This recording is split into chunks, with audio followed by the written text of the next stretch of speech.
parce que pour les États-Unis, enfin pour les MAGA, l'Europe est le dernier foyer des démocraties libérales. Oui, bien sûr. Non, s'il vous plaît, pas l'argument Mediapart. Mais va demander aux populations du Sud si c'est une démocratie, la France. Et va demander aux classes populaires, va demander aux Gilets jaunes si c'est une démocratie. Mais c'est quand même une folie, quoi. Des émotions. Bah, heureusement encore qu'on a des émotions et qu'on soit choqué quand il y a des discours en mode faudra peut-être qu'on sacrifie les enfants. Faudra qu'on accepte de sacrifier les enfants. Eh, va niquer ta grand-mère. Voilà, tu comprends ça?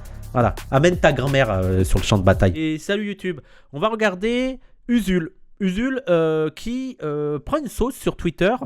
Ça s'empire en Ukraine, les États-Unis et Poutine ils sont en train de négocier pour partager l'Ukraine comme si c'était leur part du gâteau. Les Européens ils sont pas contents parce qu'on les a mis de côté, et en plus ils sont pas contents parce que Trump il veut plus mettre d'argent dans l'OTAN, et en fait les Européens ils sont lâchés par les États-Unis. Bien fait pour vous, fallait pas se raccrocher aux États-Unis, vous payez, vous avez ce que vous méritez. Mais bref, Trump il veut lâcher les Européens, et les Européens ils sont un peu en mode oh merde, il y a la menace de la Russie, il faut s'armer. Alors ça tombe bien parce qu'en plus il y a une crise économique, il y a une crise politique. Donc quoi de mieux que le risque de guerre déjà pour renflouer l'économie en mettant des milliards et des milliards dans l'armement, hein. L'armement qui, je rappelle, détruit l'environnement, hein, parce que je sais que les Noirs et les Arabes ça vous intéresse pas dans le Sud, et même les Ukrainiens en vrai vous en foutez un petit peu, mais ça détruit l'environnement en tout cas. Là on met des milliards et des milliards, il y a la catastrophe climatique, mais on met quand même des milliards et des milliards dans l'une des industries les plus polluantes du monde, hein. Je rappelle, hein, l'industrie militaire, au-delà de, même sans utiliser les armes c'est ultra polluant. Mais en plus, c'est des choses qui servent à détruire le vivant, en fait. C'est ça le principe. le militaire, c'est détruire le vivant, détruire ce qui vit. Mais c'est très bien. C'est très bien. Et donc, voilà, crise économique, crise politique. Et il y aurait la menace de la Russie qui serait aux portes de... Là, ils sont à Strasbourg, je les ai vus. Et donc, Macron a appelé une sorte de service militaire volontaire. Et donc, ils en ont parlé dans Backseat, et apparemment, les propos de Usul étaient catastrophiques, au point que certains le soupçonnent d'être engagé par la CIA. Après, je rappelle que Usul, il a travaillé à Mediapart. Ce serait pas étonnant. Donc, on va regarder, et il me semble que j'ai le minutage où ça parle de... c'est là. Où ça parle de la circonscription militaire, si vous voyez ce que je veux dire. Allez, c'est parti. Et attention, ouvrez bien vos esgourdes, vous allez faire votre service militaire, les copains. Emmanuel Macron a dévoilé... Il y a déjà Usul, genre, il a juste fait une intro un peu choc pour accrocher la circoncision. il a fait une intro un peu choc, Jean Massier, pour accrocher l'attention là, pour que les gens soient en mode quoi. Et il y a Usul qui est déjà là en mode mais non, arrête, mais non. Et calme-toi Usul, c'est quoi? Il t'a engagé Macron? Qu'est-ce qui se passe? Pourquoi je veux dire, seconde une, t'es obligé de te dire mais non, arrête, oh là. Dévoilé aujourd'hui les détails d'un nouveau service national militaire volontaire lors d'un déplacement en Isère. Il sera ouvert, ce nouveau service national volontaire, dès 2026 aux citoyens de 18 ans et 19 ans. Il durera 10 mois et il sera rémunéré à 800 € par mois minimum. Ça déjà, non mais... Comment c'est possible? D'où 800 € par mois minimum? Mais déjà, est-ce qu'on peut s'arrêter sur cette dinguerie? Oui, c'est même pas le SMIC. D'où 800 €. Mais en plus, ils sont en mode, minimum, hein. Peut-être vous aurez plus, peut-être vous aurez 850, hein. D'où c'est une dinguerie, comment on accepte ça, quoi. C'est dingue. Après, j'imagine qu'il y a le côté nourri-logé. J'imagine qu'ils vont compenser. Ils vont se dire, vu qu'ils sont nourris-logés, tu peux les payer moins. Pour moi, non. C'est le SMIC. Le SMIC, c'est le salaire minimum.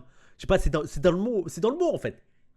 C'est le salaire minimum en fait. Faut pas, je comprends pas pourquoi vous nous cassez les pieds en fait. Le service national volontaire sera institué progressivement dès l'été 2026. Oui, nourri logé, mais ça, moi, les gens, je pense qu'il faut s'opposer avec le côté c'est nourri logé, donc on peut moins te payer. Le salaire minimum, c'est le salaire minimum et c'est tout.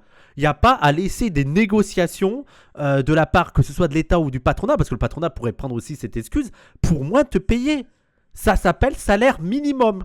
Je peux pas faire plus clair. On va commencer avec une petite cohorte de 3 000 jeunes, mais à horizon 2035, on sera normalement à 50 000 jeunes. C'est l'ambition présentée par le président de la République aujourd'hui. La semaine dernière, c'est le chef d'état-major des armées qui a pris la parole devant les maires de France pour dire que le pays devait être prêt à accepter de perdre des enfants, ce qui avait beaucoup fait réagir. Loumir, qu'est-ce que tu penses de ce service national volontaire ? Ça, il y a déjà eu plein de réactions, les gens, je vous envoie sur PDA, je crois que les Avoix aussi qui en ont parlé et tout, voilà.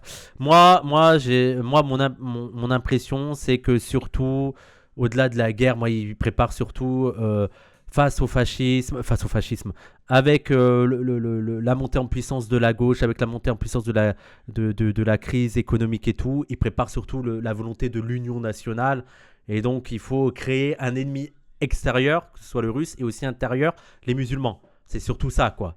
Et donc, installer la paranoïa comme quoi on sera en danger pour pouvoir grappiller dans les services sociaux, dans le salaire minimum, dans tous nos acquis sociaux. Franchement, j'ai plus les mots tellement ils me font péter un plomb, en fait. En fait, qui va aller... Je sais pas qui c'est elle, je regarde pas Backseat. Le nombre de fachos qui vont faire ça pour monter leur milice, ah bah oui.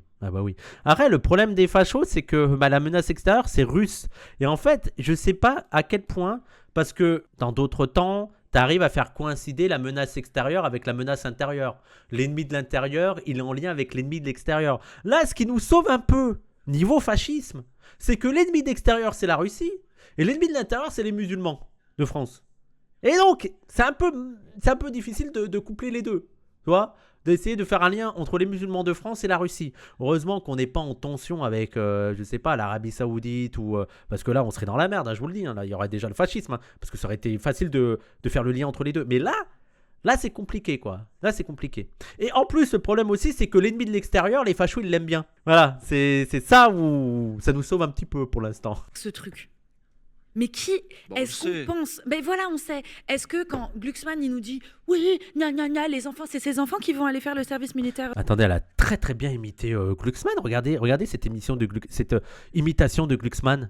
Est-ce que quand Glucksmann il nous dit oui, j'avais l'impression d'entendre Glucksmann. C'est totalement ça. C'est qui elle? C'est qui cette personne? Je la connais pas. C'est ces enfants qui vont aller faire le service militaire volontaire? Non mais il y a un moment, faut arrêter très très vite de se foutre de notre gueule en fait. Il y a un truc bizarre qui va se passer avec notre génération, c'est que il y a des gens qui vont défendre le service militaire sans avoir fait le service militaire. Ah non, j'ai à un moment donné, les frères, t'es quand même en train de dire aux jeunes générations, allez faire le service militaire alors que toi t'as été tranquille. Tu sais, les anciennes générations, elles avaient au moins cette légitimité-là. Tu vas dire, ah, nous on l'a fait, ça nous a été...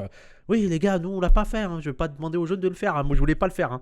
Moi de toute façon, ma mère, elle est pacifiste, elle m'avait dit plus jeune que s'il y avait eu le service militaire à mon âge, et à l'âge de mes frères et tout, elle aurait fait un truc d'objection de conscience.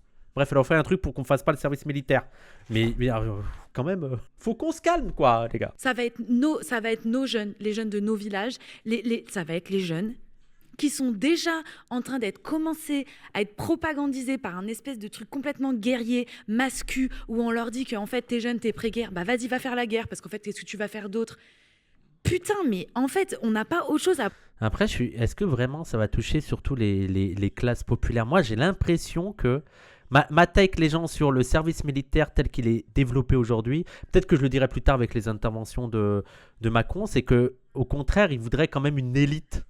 Genre, j'ai l'impression qu'ils n'ont plus assez d'argent pour former tout le monde et qu'ils voudraient former quand même une partie de la jeunesse pour être aller plus profondément dans la formation, et qu'ils ne sont plus à l'époque de on prend tout le monde et notamment les classes populaires. Ou alors les classes populaires qui vont être prises, il n'y a pas besoin de ça, elles vont déjà s'inscrire à l'armée. Hein.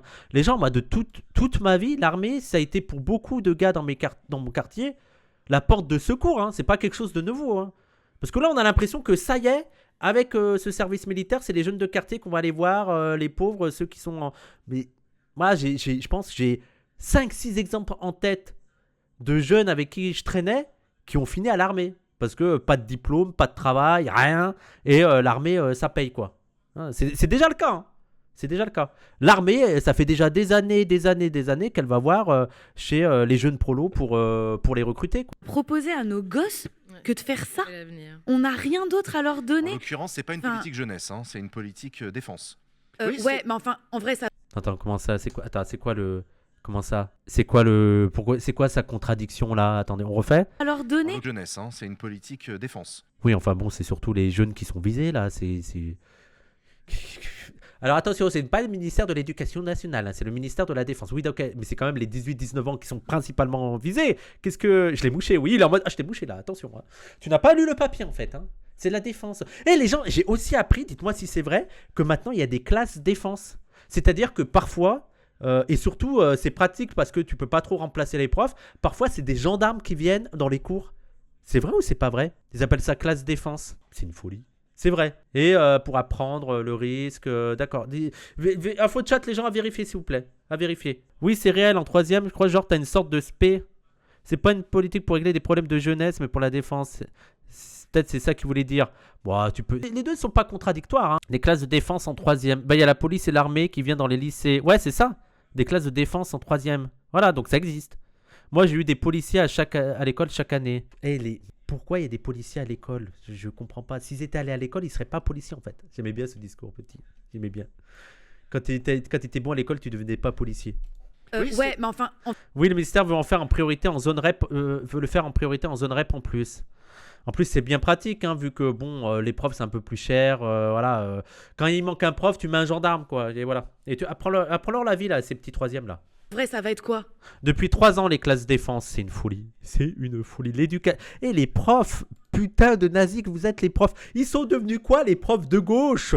Il n'y a plus de profs de gauche. Il y a vraiment il y a quand même des profs, j'imagine, qui se rebellent contre ça, qui sont en mode, mais attendez, moi, je veux pas de gendarmes ou de policiers dans ma salle de classe. Ça devrait être interdit à des gens en uniforme militaire. Ou en uniforme policier, les salles de classe. Ça dégage en fait. Qu'est-ce que c'est cette folie? Moi je serais prof, c'est en mode non, vous ne rentrez pas dans ma classe.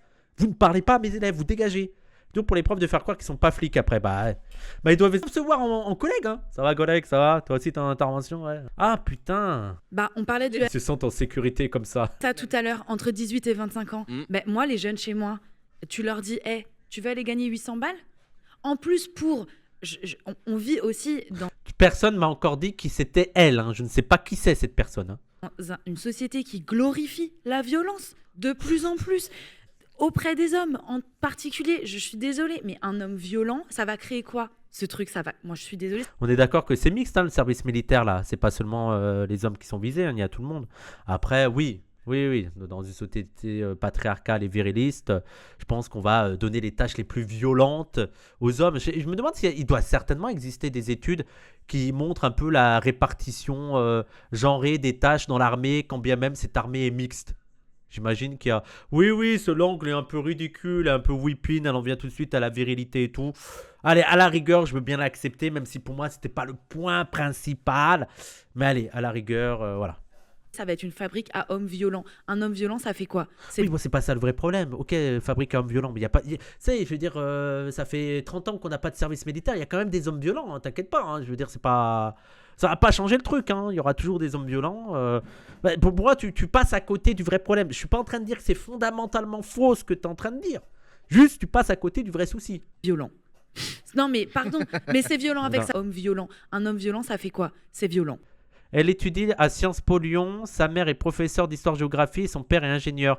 Oui, mais à Paris, Lumire Laprès est militant du réseau écologiste Alternatiba. Ah, ok. Alternatiba, bon, pour moi, c'est les gauchistes un peu mous, mais sympas, quoi. Je suis un peu en mode, oui, bon, mettez-vous sur le côté, là, parlez pas trop et vous êtes acceptés. Voilà. C'est comme ça que je vois les gens d'Alternatiba. Dans l'armée israélienne, il y avait des débats nationaux sur est-ce qu'on autorise les meufs à piloter des tanks. Donc, il y a aussi des interdictions. Je suis pas étonné. Moi, j'ai grandi dans une culture populaire où la masculinité est la masculinité hégémonique, violente.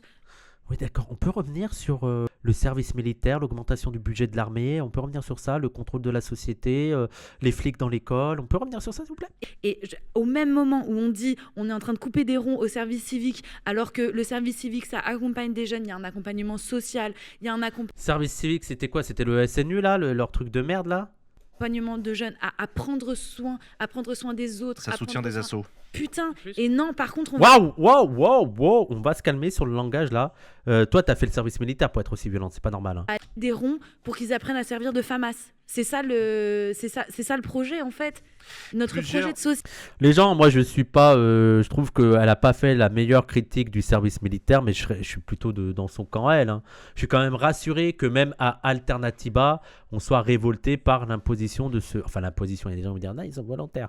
Par la mise en place de ce service militaire où c'est 3000 personnes là cette année, mais ça vise 50 000 jeunes en 2030, quoi.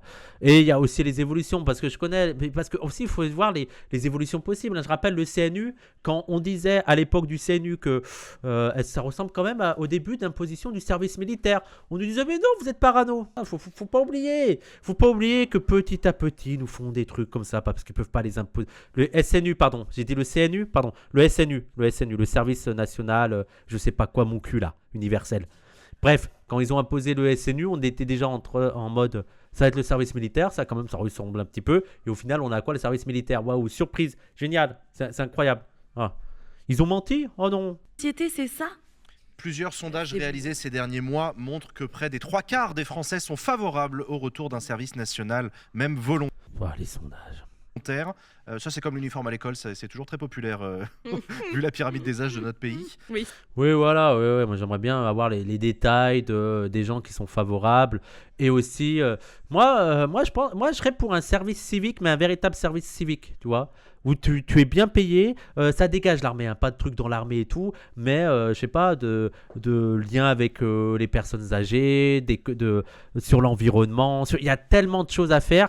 Mais voilà, tout ce qui est militaire, moi, ça dégage. Moi, je suis antimilitariste, faut le savoir. Hein. Le SNU, il y avait quand même petit à petit, c'était, il me semble, encadré parfois par des militaires. Il y a le lever au drapeau, mon cul sur la commode. Et surtout, le problème du SNU, c'est que c'était fait par Macron.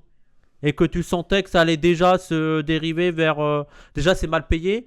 Et ça allait déjà se dériver vers quelque chose de... Un militaire sans formation politique est un criminel en puissance. Thomas Sankara, ouais. Usul. Ce qui vient d'être dit, d'abord, c'est pas grand monde, c'est 3000... Attends, alors là, il y a Usul qui va nous dire, ça va, vous abusez, c'est bien le service militaire, apparemment. C'est peut-être Usul. Ce qui vient d'être dit, d'abord, c'est pas grand monde, c'est 3000 jeunes la première année, objectif 10 000 sur 5 ans, je crois. Oh là là. Macron, il a dit que c'est juste 3000 jeunes là et 10 000 dans 5 ans, ça va, donc pourquoi vous vous inquiétez? C'est ce qu'il a dit. Puis c'est rien, en fait. Ok, effectivement, ça ressemble petit à petit à l'imposition du service militaire. Et il y a des dispositifs qui, selon la situation d'urgence, peut amener à mobiliser plus de gens. Mais ça va, c'est quoi? Oh là là. Donc c'est pas grand monde, c'est volontaire. Quand tu disais qui va y aller, c'est aussi ce qu'on a vu sur le SNU. Mais pourquoi il fait ça en fait? C'est quoi son problème? Pourquoi il veut tempérer le service militaire de Macron? Encore une fois, combien de gens qui vont faire des milices fascistes? Oui, non mais en fait, en plus, il coupe totalement ce service militaire de tout le reste, de l'évolution de la société, de toute la militarisation qui est en place, comme on l'a dit il y a quelques instants aussi, sur les écoles défense, sur le discours ultra-militaire de Macron, sur l'augmentation du budget de l'armée. Non, juste, oh ça va, pourquoi vous en faites des tonnes? Il y en a que 3000 et 10 000 dans 3 ans. Je comprends. Pourquoi il est... Qu'est-ce qui se passe? Pourquoi il est devenu teubé comme ça, là? On a aussi des enfants de familles qui aiment l'ordre. On va dire ça comme ça. C'est-à-dire que ouais, pas tous super, les enfants on va leur famille... apprendre à se servir d'armes. Génial. Mais... Trop envie. Non, mais le débat... Ce débat super. Non, mais ça va être que des bourgeois, hein. Ah bah super, alors ça va, on va leur apprendre à se servir des armes. Après, je suis un petit peu d'accord avec elle, hein.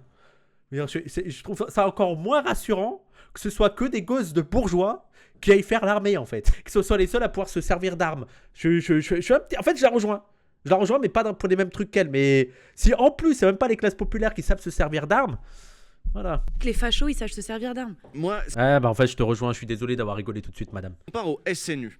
Strictement, qui est en train d'être foutu à la benne. Hein. Ah mais il s'est terminé depuis septembre. Voilà. Le SNU, ça y est. c'est plus. Non, c'est Donc, plus. le SNU, l'idée, c'était que tout le monde y passe pour apprendre la République, Là, au moins, ça dit un peu plus les termes.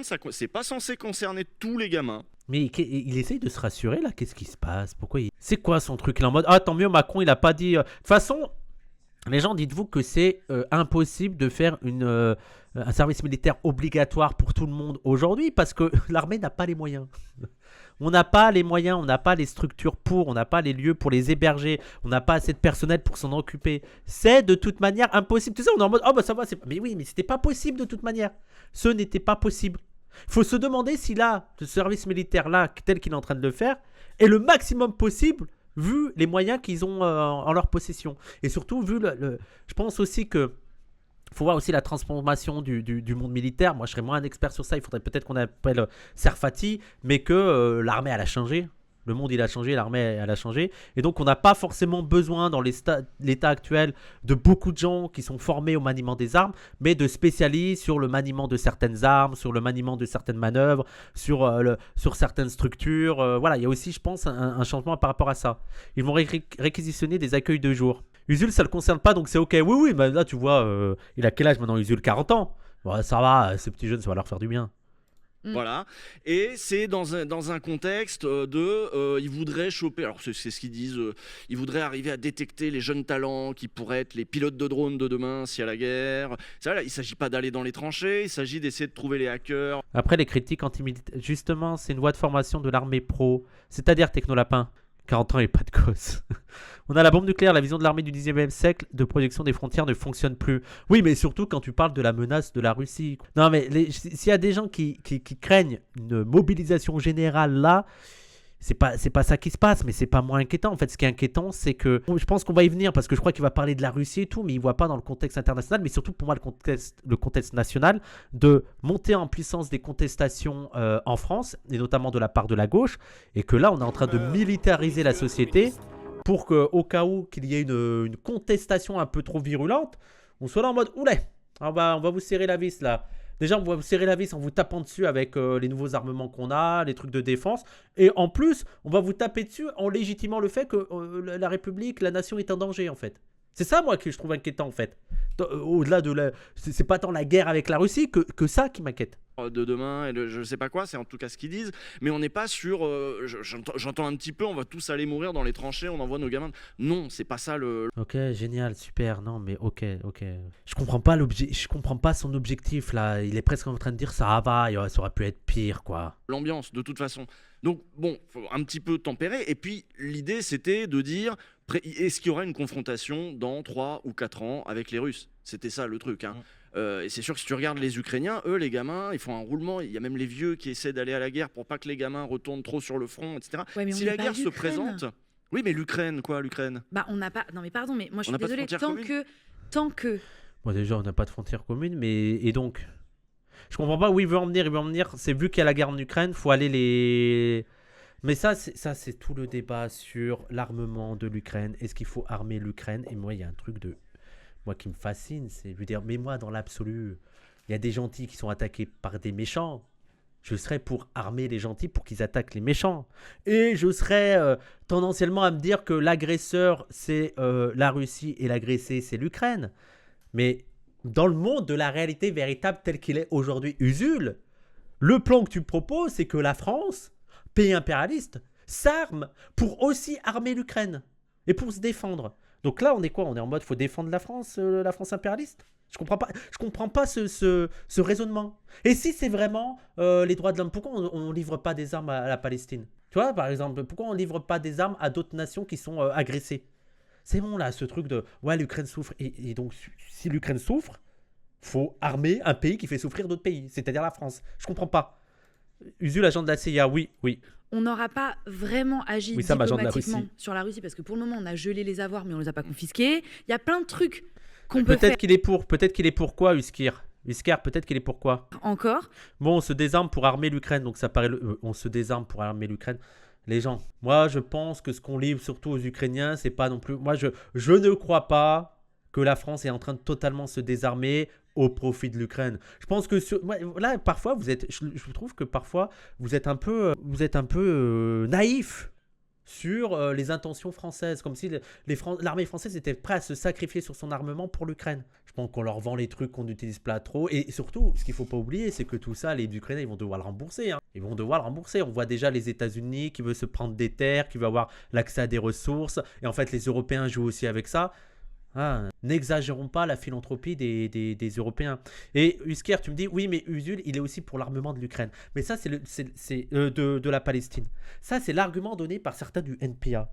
Non, mais attendez, on est pour livrer des armes à l'Ukraine, mais on est aussi pour livrer des armes à la Palestine. Vous êtes très mignons, mais dans la réalité véritable, qu'est-ce qui va se passer? Vous allez être pour la livraison d'armes en Ukraine et pour la livraison d'armes en Palestine, mais dans la réalité, il va y avoir que la livraison d'armes pour l'Ukraine et une livraison d'armes, mais pour Israël. Et vous serez bien beau de dire, ah mais attendez Macron, on est d'accord pour l'Ukraine, mais il faut aussi la Palestine. Allez, va niquer ta race. Je veux dire, au final, votre position, ne donnera que du crédit et de la légitimité à l'armement de l'Ukraine sans qu'on parle jamais de l'armement de la Palestine. Et surtout, moi, ce qui me fascine là-dedans, c'est qu'on compte toujours, pour lutter contre un pays impérialiste, la Russie, on veut armer un pays impérialiste, la France. Bah allons-y. Non, mais oui, je trouve que c'est une bonne solution. C'est très bien, c'est très bien. Non, mais peut-être que vous avez une stratégie que je n'ai pas en tête, mais il faudra me l'expliquer. Hein. Et qu'on n'a pas fait. Oui, Husker, oui, je sais que... Mais... Avant de parler, de faire... Oui, on vend notre vieux matériel pour acheter du nouveau et on communique sur le prix du neuf. Mourir nos enfants, en fait. On n'est pas bien avec... tu connais Curtis Yarving. Oui. Curtis Yarving écrit sur... Elle me fait rire. Ah oui, poula, fou. Elle a des mimiques qui me font rire. Tu connais Curtis Yarving. Oui. Curtis Yarving écrit sur... M'en parle pas. Oh là. Ah, non. Curtis Yarving, ce blogueur américain, Sphère Maga, grand inspirateur, notamment pour Peter Thiel. Il est... Et moi, ils veulent juste recenser la machine économique de guerre. Il va juste falloir lâcher les munitions quelque part, donc au choix la guerre contre le géant voisin ou as usuel on va aller lâcher tout ça dans le sud. Oui, et aussi tenir la société en place. Hein. Cri pour lui, et il est très écouté, on lui doit notamment, il paraît, l'inspiration pour le plan Gaza. Oui, bien sûr, la Gaza Riviera, c'est lui, ouais. Voilà. Son rêve, c'est des techno-États, avec Exactement. Des techno-Césars. Et alors, son fantasme pour l'Europe, c'est de laisser l'Europe dans la main de Poutine. C'est-à-dire de faire en sorte que Poutine, et on le voit, c'est-à-dire quand il nous présente des traités de paix qui sont traduits du russe, littéralement, avec les demandes des Russes dedans, point barre. Mais comment par exemple, comment Poutine, il pourrait avoir la main sur la France, l'Allemagne, c'est quoi le truc? Moi, je veux bien l'Ukraine, il n'y a pas de souci. La Russie est l'agresseur sur l'Ukraine, mais sur le reste, je veux dire, je comprends pas. Les États-Unis sont devenus un bête relais de ce que veulent les Russes pour nous. Et ce que veulent les Russes pour nous, c'est à peu près ce qu'ils ont... Orban partout, en gros. Orban partout. Attends, t'es en train de nous dire, la Usul, que la Russie est en train d'essayer de s'ingérer dans la vie politique des autres États. Oh là, je n'y crois pas, c'est pas possible. Ah, il doit y avoir que la Russie pour faire ça. Moi, je vais tout de suite convoquer l'ONU là. Non. La Russie s'ingère dans les pays des autres. Mais qui fait ça en fait? J'ose espérer que nous on fait pas ça. Hein. Moi, je suis sûr qu'on fait pas ça. Je suis sûr qu'on n'est pas du tout du genre à s'ingérer dans la vie politique des autres pays, à influencer, à payer, à destituer. Non. Non, il dit que les US essayent de nous mettre aux mains des Russes. Oui, et que les Russes veulent du Orban partout en Europe. C'est ce qu'il a dit, Technolapin. Il a dit que les Russes veulent du Orban partout. C'est à peu près ce qu'ils ont... Orban partout, en gros. Orban partout, ce qui arrangerait beaucoup les États-Unis. Pourquoi? Alors, je termine le dernier. Les Russes ont œuvré pour l'élection de Trump et le Brexit, et les Gilets jaunes gambergent. Mais ils ont fait beaucoup de choses. Attends, t'es sérieux sur les Gilets jaunes, Kiki, ou quoi? Que les Russes aient voulu Trump pendant l'élection, ça c'est évident. Hein. Mais je veux dire, moi j'ai un peu du mal quand t'as les États-Unis qui viennent se plaindre qu'un pays tiers est venu s'ingérer dans leur processus électoral. Je suis un peu en mode, vous foutez de la gueule de qui, les États-Unis? C'est bien un pays qui ne peut pas l'ouvrir sur la question de l'ingérence dans la vie politique d'un pays tierce, c'est bien vous, en fait. Vous mangez ce que vous avez semé partout. Je veux dire, c'est quand même le seul pays qui doit fermer sa gueule sur ça. Et donc, j'espère que tu n'as bien sûr pas de preuves. Orban partout, ce qui arrangerait beaucoup les États-Unis. Pourquoi? Alors, je termine le dernier point. Parce que pour les États-Unis, pour les MAGA, l'Europe est le dernier foyer des démocraties libérales. Oui, bien sûr. Non, s'il vous plaît, pas l'argument Mediapart. Non. Pas l'argument, il faut qu'on protège la France, c'est la dernière démocratie libérale du monde. Vous foutez de la gueule de qui, là? Vous foutez de la gueule de qui? En fait, je trouve que c'est une vision très franco-française. Mais va demander aux populations du Sud si c'est une démocratie, la France. Va demander l'armée où elle intervient partout dans le monde et surtout dans les pays africains, si c'est une démocratie. Et va demander aux classes populaires, va demander aux Gilets jaunes si c'est une démocratie. Mais c'est quand même une folie, quoi. Il a dit pour les Américains. Non, mais même pour lui, il est persuadé que c'est une démocratie. Attendez, on va voir. Attendez, on va voir. C'est ça qu'il faut crever. C'est ça et eux, ils se disent, nous, on n'a pas l'énergie. Nous, on a on a l'Amérique du Sud à gérer. Hein, on a la puissance de la Chine en face à concurrencer. On n'a plus le temps de s'occuper des Européens, encore moins de les défendre contre les Russes, alors qu'au finalement, les Russes feraient peut-être un bon boulot, notamment pour tuer notre dernier adversaire. Attends, le dernier adversaire, c'est l'Europe. C'est quoi votre excuse là? C'est quoi? Genre la vision là, c'est que pour eux, le dernier adversaire, c'est-à-dire qu'on résume. Là, il est en train de nous dire, ouais, leur plan à eux, c'est des fascistes. Et ils se disent, les derniers adversaires du fascisme, c'est l'Europe. Parce que l'Europe, c'est eux les démocrates libéraux. Hein. C'est Macron, c'est Keir Starmer, c'est Meloni. Non, mais les gens, je suis désolé de faire plus de la France, tu vois. La démocratie libérale, l'obstacle au fascisme de Trump et de Poutine. Les US n'ont pas d'alliés, ils ont que des clients et des ennemis. Oui, c'est leur doctrine. Non, mais je suis assez fasciné, quoi. Je trouve ça nul. C'est très Mediapart, je trouve, comme analyse. En fait, attendez, on va peut-être le laisser finir. On va voir. Finalement, ils voient presque les euros. Il n'a pas tort. Pour les MAGA, l'Europe, c'est le bastion du wokisme. Et pour Macron, c'est quoi? Genre, Macron, il est pro-woke? Ok, le MAGA, c'est le bastion du wokisme. Ok, pour MAGA, l'Europe, c'est le bastion du wokisme. Et donc, ça justifie qu'on soutienne les projets de Macron sur l'augmentation du budget de l'armée. Mais je m'en fous que ce soit pour eux woke, Macron, Falconir. Regarde, moi, je dis, ok, pour MAGA, Macron, c'est woke. Et pour nous, c'est quoi Macron? Genre, sous prétexte que pour MAGA, Macron, c'est woke, il faut soutenir alors l'augmentation du budget militaire décidé par Macron et le service militaire. On s'en fout. Européens pour tuer notre dernier adversaire. Et finalement, ils voient presque les Européens comme ils voient leurs adversaires démocrates localement. Bah oui, bien sûr. C'est ce qui reste des... Il dit pas ça, désolé. Donc, en fait, trouble fait. Dites-moi ce qu'il dit. Là, il y a quand même une personne en face de lui qui lui dit qu'elle est opposée à ce service militaire. Ok, lui il arrive en disant ah vous abusez, c'est pas tant que ça ce service militaire, il y a pas tant que personne, et il enchaîne en disant en plus faut pas oublier que le projet pour nous de MAGA c'est ils nous voient comme les dernières démocraties libérales, ils veulent nous imposer Poutine. Et donc t'en conclus quoi? De ce cheminement de vous abusez, c'est pas si nombreux que ça, c'est pas non plus le service militaire obligatoire pour tout le monde, et il faut pas oublier que pour MAGA on est l'ennemi woke. Qu'est-ce que vous en concluez de ça? Je comprends pas. Dites-moi, c'est quoi la conclusion que vous avez de ce cheminement? Il dit pas ça. Donc, qu'est-ce qu'il dit clairement? Il dit juste que pour les MAGA, c'est ça. Ok, mais il y a un cheminement pensé. Démocrate. Il faudrait que ça crève. Non, ce que je veux dire, c'est qu'il y a un truc. Il y a quand même. On va vers peut-être une confrontation, y compris militaire, pour la survie de notre modèle démocratique. Et là, il dit quoi là? Là, il dit quoi là? Là, il dit, bon, les gars, il y a quand même le modèle démocratique français qu'il faut sauver. C'est-à-dire que si tu prends sa logique, qui a justifié, là, en disant, oh, mais vous en faites trop, non, il est quand même en train de dire que, bon, faites attention, parce que là, quand même, notre démocratie, elle est en danger. Donc, on en conclut qu'il faudrait se ranger derrière Macron pour l'augmentation du budget militaire et le service militaire, sous prétexte qu'il y a le danger démocratique, notre démocratie en danger, et genre c'est Macron qui protège notre démocratie. Et même le modèle démocratique européen, mais c'est quoi le modèle démocratique européen? Vous vivez dans quel monde? L'Union européenne, elle a décidé, sans vous demander votre avis, de l'augmentation de 800 milliards de dollars du budget militaire en Europe. Je veux dire, il n'y a rien de moins démocratique que cette putain d'Union européenne. Et c'est quoi le modèle démocratique en Europe? À part l'Espagne et le Portugal, vous avez quoi? L'Italie, vous avez la Hongrie, vous avez l'Allemagne avec les fachos, vous avez l'Angleterre avec les faux gauchistes, vous avez quoi? Arrêtez de me parler du modèle démocratique européen. C'est celui qui paye Frontex pour que les immigrés ils meurent dans la mer. C'est quoi cette folie? Vous me dites le modèle démocratique européen? Je suis halluciné. Non mais les gens, il faut se rendre compte en fait quand même. Et aussi moi, ce qui m'hallucine on est quand même une démocratie. On est quand même une démocratie qui vit sur la surexploitation du pays du Sud. C'est-à-dire que là, l'industrie militaire qu'on est en train de financer, ça va servir aussi à massacrer des citoyens africains, des citoyens dans le Moyen-Orient, des citoyens en Asie. Non mais il faut sauver notre démocratie. Et donc mettons des moyens dans l'industrie militaire de l'un des pays les plus impérialistes du monde. Je veux dire, et il faut rappeler que peut-être le plus grand ennemi historique de l'Afrique, c'est la France.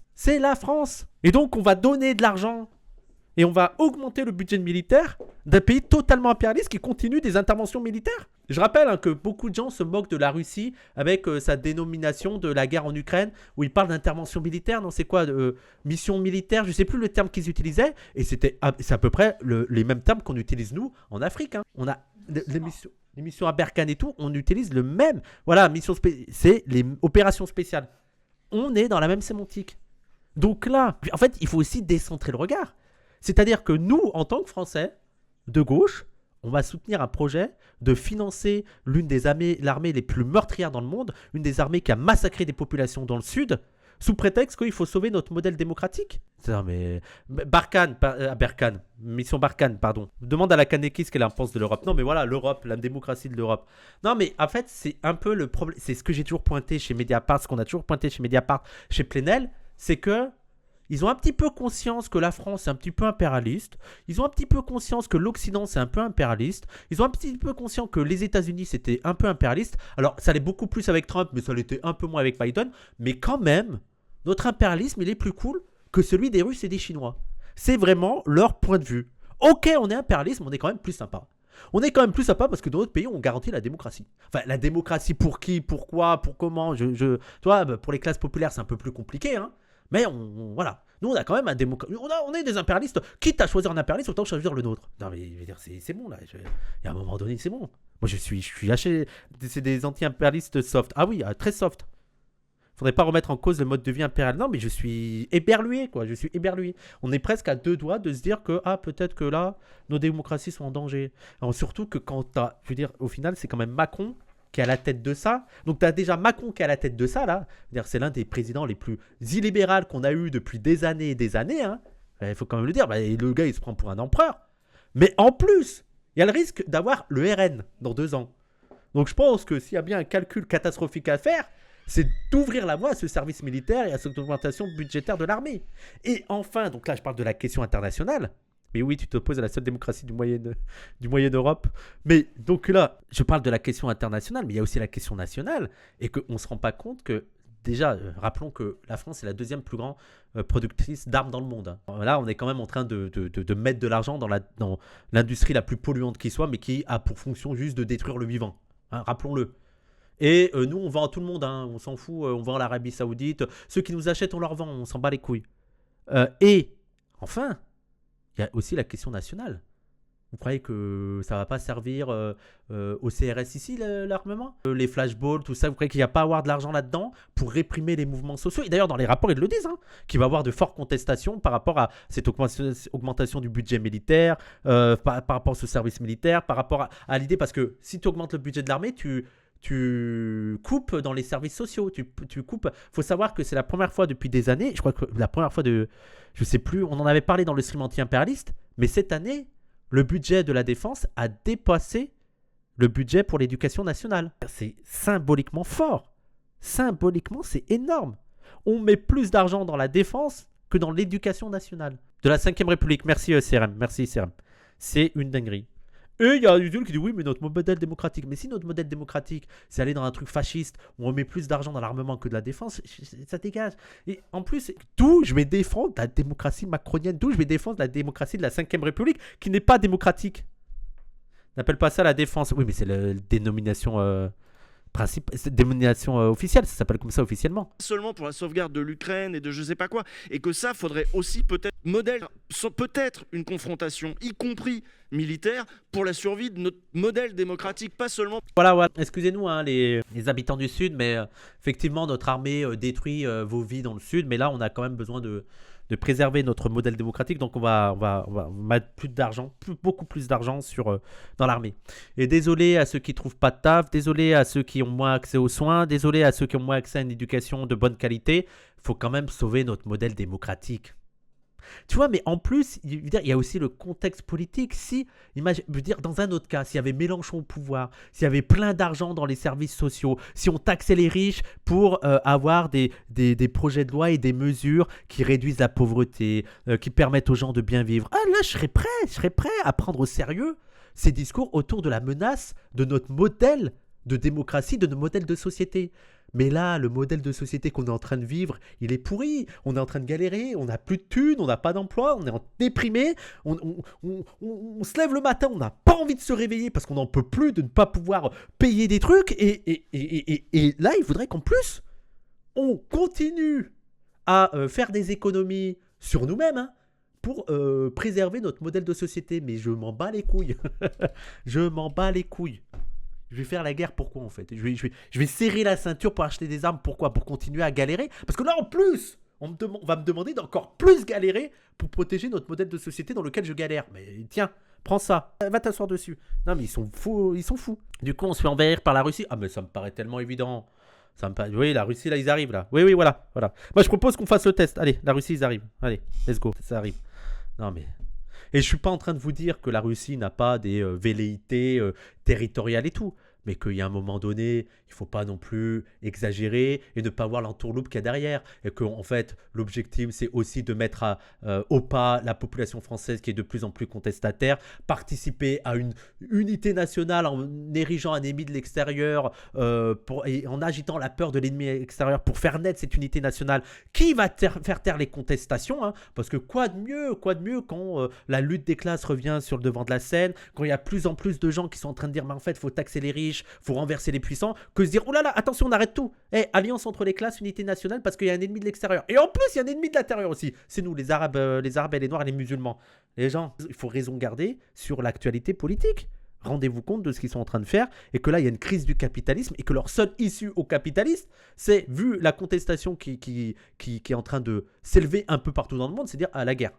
La guerre, on le risque de guerre. Non, mais c'est bon. La Russie n'a pas de velléité territoriale sur la France. Par contre, elle a des velléités de nous placer sous sphère d'influence politique grâce à nos fachos. Oui, bah oui. Le fascisme en France est aussi financé par la Russie, pour rappel. Mais, et alors tu veux que je te dise tout ce que la France a financé partout dans le monde ? On n'a pas déjà assez de militaires pour aider les pays baltes dans ce cas. Moi, les gens, je ne vais pas aller dans les... Je vais pas aller dans les considérations de tel militaire dans tel pays, c'est suffisant et tout. Moi, il faut avoir un discours politique là-dessus. Et comment l'agitation de ces menaces sert bien un discours politique bourgeois qui veut garder l'ordre tel qu'il est aujourd'hui et faire taire les contestations. Vous ne pouvez pas ignorer ça. Et encore une fois, dans tous les cas, imaginons même qu'il y ait la menace de la Russie. Et donc, le truc, c'est de participer à soutenir l'armement de l'OTAN. C'est-à-dire de participer, je veux dire, face à la menace russe, et parce qu'en fait, c'est des rivalités interimpérialistes, il faut soutenir d'autres camps impérialistes, c'est ça votre proposition ? C'est ça que je trouve assez hallucinant.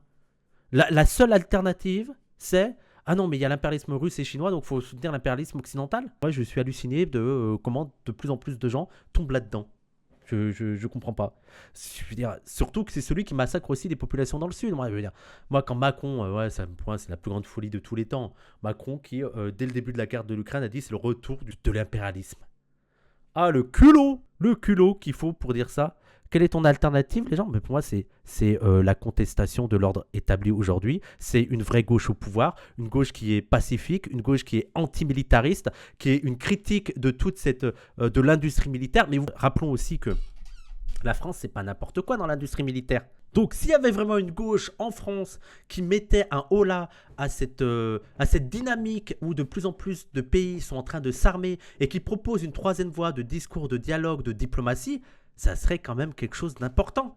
Ne me faites pas croire que la seule solution, ce serait ça, quoi. Oui, du vrai antimilitarisme, on a de la marge. Je dis bien, ben oui, mais je suis halluciné. Je suis halluciné que la seule solution, c'est l'armement, quoi. Faut s'armer. Diplomatie, droit international, ce qu'on a demandé en Palestine, bah oui. Je pense pas que la Russie va envahir l'Île-de-France. Non, mais en plus, moi, je suis pas du tout en train de minorer ce que pourrait représenter la Russie comme danger, surtout pour les États baltes. Hein. C'est pas... Et j'ai vu certains partager le discours de Poutine, où Poutine disait bah non, on menace pas l'Europe, on va pas envahir l'Europe. Et il y a des gens qui partagent ça en mode ah bah vous avez vu, même Poutine le dit. Oui non mais attendez, faut pas non plus. Poutine va pas dire ah si putain oui on a effectivement ce projet. On voulait pas le dire, mais maintenant vous le dites, effectivement. Voilà. Donc, il y a vraiment des gens qui ont partagé ça premier degré. Je suis en mode oui. Et là, je suis pas en train de dire qu'il est en train de mentir, mais tu peux pas te fier à ça, quoi. Tu peux pas te fier à Poutine qui non, c'est pas vrai. Déjà qui disait ça pour l'Ukraine. Mais d'avoir comme alternative, la seule alternative.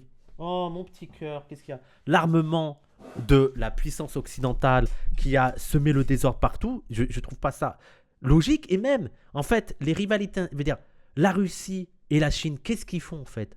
Ils ne font que rentrer dans un ordre international qui est régi par les États-Unis. Et l'Occident. C'est la modernité capitaliste qui a mis en place cette manière de gérer les relations et cette idée de rapport de force. Ils ne font que faire ce que font les Européens. C'est-à-dire l'armée, l'importation de capitaux, et on met l'armée pour faire respecter l'importation de nos capitaux. C'est les États-Unis qui ont dominé le monde comme ça, c'est l'Europe qui a dominé le monde comme ça, la Russie et la Chine essayent de faire pareil, et encore la Chine, c'est un petit peu différent. Je ne suis pas en train de vous dire qu'ils ne sont pas impérialistes, hein, mais ils ont déjà pour faire le contre-coup des États-Unis, Ils essayent d'être plus dans la diplomatie. Moi, j'y crois pas trop. Je pense que si à un moment donné, ils devront avoir recours à l'armée, ils auront recours à l'armée. Mais je veux dire, les États-Unis et la Russie et la Chine ne fait que rentrer dans ce mode de règlement du conflit dans une strate impérialiste. Donc la solution face à des impérialismes émergents qui veulent contester les impérialistes dominants, je ne crois pas que la solution soit de participer à l'armement de l'impérialisme dominant. Je sais pas quoi. Et que ça, faudrait aussi peut-être, je veux pas faire le Glucksmann de service. Putain, j'avoue. Ah bah écoute, Usul, t'es quand même le Glucksmann de service. Faudra me dire ce qui te distingue de Glucksmann là, mais... Mais Je veux dire, moi, ce qui m'hallucine aussi chez Usul, c'est que genre t'es un militant de gauche, t'as une formation dans la gauche radicale, la gauche marxiste, et là ton analyse du moment, c'est de te dire de venir au secours de la proposition de Macron sur le service militaire. Il y a des données que j'ai dû louper dans le développement, mais je ne vois pas à quel moment tu peux te dire que là ta priorité, surtout que tu n'as même pas besoin de faire ça, Usul. Je veux dire, tout le champ médiatico-politique, ils font tous déjà ça. De Libération au Figaro, il y a déjà ce discours-là. On passe trop de temps dans les milieux journaleux, naturellement, pour institutions. Mais moi, je vous le dis, c'est l'effet Mediapart. Moi, j'ai l'impression d'écouter Edwy Plenel qui nous dit « Oui, quand même, mais la démocratie, nous sommes des démocraties libérales. Il faut le protéger, ça. » Mais je vous jure, réfléchissez à ça. C'est vraiment tendu. Moi, je suis d'accord avec toi. Les gens qui me disaient que je faisais dire n'importe quoi à Usul, là, reprenons cette dernière phrase. Mais je vous jure, réfléchissez à ça. C'est vraiment tendu. Donc, dites-moi ce qu'il a voulu dire Usul. On a eu la fin du développement d'Usul. Dites-moi ce qu'il a dit, en fait. Résumez-moi ce qu'il a dit et montrez-moi que j'ai eu tort dans la manière dont j'ai compris le discours d'Usul. D'accord avec toi, je sais pas très bien quoi en penser de ce service national volontaire. Je me dis qu'il a le mérite effectivement d'être militaire, 100% militaire, comme l'a dit Emmanuel Macron. Fini ces espèces d'atermoiements du SNU, on sait jamais exactement ce que c'est en fonction. Oui. Donc là, on est vraiment en train de dire au moins c'est bien, on est en train de renforcer l'armée française. Je sais pas, il y a des gens qui disent bah oui, c'est normal. Ça fait des années qu'on essaye d'avoir un discours anti-impérialiste, qu'on essaye d'alerter sur l'armement, qu'on essaye de faire comprendre aussi les gens aller lire les livres de Serfati et de voir les liens qui sont extrêmement puissants et intimes entre la 5e République et l'armée française. Et comment l'armée française, ouais, c'est pas un truc de gauche, je viens de vous le dire. Et il y a des gens qui sont en mode ah oui, mais quand même, à gauche, il y a des gens à gauche qui sont en mode ah oui, mais quand même, la Russie, non, je pense qu'il a fait le bon choix. Volontaire pour commencer, et alors et alors, s'il y a volontaire pour commencer, et donc je comprends pas c'est pas trop dur à lire Serfati? Non, ça va, c'est accessible, Serfati. Qui on parle. Ça, c'était pour fliquer la jeunesse, point barre. C'était un truc de flicage de la jeunesse, ça me gonflait. Je suis pas. Attends, quoi? Emmanuel Macron. Fini ces espèces d'atermoiements du SNU, on sait jamais exactement ce que c'est en fonction de qui on parle. Ça, c'était pour fliquer la jeunesse, point barre. Mais genre, c'est fini de fliquer la jeunesse, ils croient que... Mais attendez, mais on est chez les fous, là. Il y a des écoles défense, il y a des classes défense, il y a tout un discours autour du militaire. Et en plus, ils ont même dit qu'il y avait à avoir des interventions dans les collèges, enfin dans les lycées, pour encourager les jeunes à aller dans l'armée. Mais qu'est-ce qui se passe? Ils sont devenus cons, les deux, ou quoi? Enfin, il y en a un, il l'était déjà, mais qu'est-ce qui se passe? Genre, c'est fini le flicage de la jeunesse. Non, mais genre, ils font comme s'il y avait que le service militaire et rien d'autre autour. Ils voient pas tout le discours militariste, les interventions dans les collèges. Il a même dit qu'il allait avoir des interventions dans les... Et même, il n'y a pas une journée de commémoration, un truc comme ça, genre obligatoire. Il n'y a pas une journée dans les déclarations où une classe doit avoir un truc... C'est quoi déjà il y a une option militaire dans les universités qui donne 0,5 points sur la moyenne du semestre. Ils n'ont pas dit ça, ils ont dit que le SNU c'était terminé, c'est tout. Non mais oui. Non mais attendez. Technolapin, tu me trolls, c'est ça hein? Oui, une journée de commémoration. Oui, voilà, une journée de commémoration. Si, avec lever du drapeau et tout. Oui. Ouais. Non mais ça va, c'est pas un flicage, ça va, y a pas... Ça va, vous êtes stressé pour rien. Termoiement du SNU, on sait jamais exactement ce que c'est en fonction de qui on parle. Ça, c'était pour fliquer la jeunesse, point barre. C'était un truc de flicage de la jeunesse, ça me gonflait. Je suis pas fondamentalement choqué que nos armées recrutent et qu'elles aient des dispositifs de découverte de leur métier, service militaire. Oui, moi, cette phrase, qui est choqué que l'armée recrute? Personne, c'est pas la question. Je suis pas choqué que les capitalistes font des affaires. Je suis pas choqué que les capitalistes exploitent les ouvriers. Oui, même nous on n'est pas choqués, c'est pas ça le truc, on est plutôt choqués de votre non-réaction en fait. C'est l'armée fait de l'armée. Les capitalistes sont impérialistes, voilà, on n'est pas choqués. On est choqués de vos réactions. Je suis pas choqué que l'armée recrute. Oh là là. Militaire adapté, service militaire volontaire, recrutement assez classique, machin. Ça me choque pas dans l'absolu. On est dans une phase d'augmentation des moyens de nos armées en acquisition de matériel, mais aussi en Et d'ailleurs, pour l'instant, pas un seul mot sur le fait que cette augmentation du budget militaire va se faire sur le dos des acquis sociaux, hein, va se faire sur le dos des classes populaires, se fait en ce moment même sur la santé, sur l'éducation, sur les salaires. Non, pas un seul mot. Non, mais voilà. Recrutement. Donc le fait qu'on se projette à horizon 2035 avec 50 000 jeunes par an qui seront formés dans ce truc, je suis pas spontanément extrêmement choqué, quoi. Ah, c'est ça votre analyse? Non, mais... Ouais, mais moi, pardon, mais encore une fois, on a des lunettes toutes et tous différentes, mais je reviens des US qui ont la plus grosse culture et industrie militaire, plus que là, 4 fois. On avait remarqué qu'on se faisait baiser, mais eux, ils vivent bien. Ben moi, il y a un petit peu un côté de... Ils sont installés, ils n'ont pas envie de connaître une régression sociale. Voilà. Je pense qu'ils vivent bien et pour l'instant, je suis du côté de elle, moi. Hein. Moi, je suis avec elle. Enfin, avec elle, là. C'est la seule qui est bien sur le plateau pour l'instant. Hein. Mais les deux autres, là, c'est... Ah, l'autre meuf, je la connais pas, elle n'a pas parlé, mais les deux... Plus que la Chine. Enfin, genre, on est dans un... Qui va se faire sauter en Irak et en Afghanistan? C'est les enfants de pauvres, tout le temps. Ouais, heureusement qu'elle est là. Alors, effectivement, c'est pas les termes que j'aurais choisis, mais heureusement qu'elle est là un petit peu sur ce... Bah, Tona, sur le débat, c'est celle avec qui on est le plus en diapason. Hein. Je te le dis. Hein. Toujours. Et donc, moi, j'avoue que voir des bourgeois qui nous expliquent... Lumière. Faut que je me mette en tête. Lumière. Faut que nos enfants meurent. Bah franchement, ça me donne envie de leur mettre des claques. Alors après, j'entends aussi, ça c'est... Merci Baby Foot Manifa, merci. C'est une réponse extrêmement émotionnelle. J'entends que on ne fait pas de la politique et de la diplomatie avec mes émotions. Je veux bien, mais... Ah si, avec les émotions aussi. Mais attendez, si la raison c'est d'envoyer... Attends, parce que moi ça m'énerve aussi ce rejet des émotions. Je veux dire, le fait que t'es comme première émotion... Le fait que quand il y a quelqu'un qui dit qu'il faut qu'on accepte de sacrifier nos enfants et que ta première émotion c'est l'horreur, le dégoût, tant mieux. Si ta raison t'amène à te dire « Ah non, mais c'est bien, il faut sacrifier des enfants », mais nique ta grand-mère la pute la raison en fait. Gardons nos affects. C'est quand même une dinguerie ça de « Ah non, mais peut-être c'est mes émotions ». Bah, heureusement encore qu'on a des émotions et qu'on soit choqué quand il y a des discours en mode « Faudra peut-être qu'on sacrifie des enfants. Faudra qu'on accepte de sacrifier des enfants. » Eh, va niquer ta grand-mère. Voilà, tu comprends ça? Voilà, amène ta grand-mère sur le champ de bataille.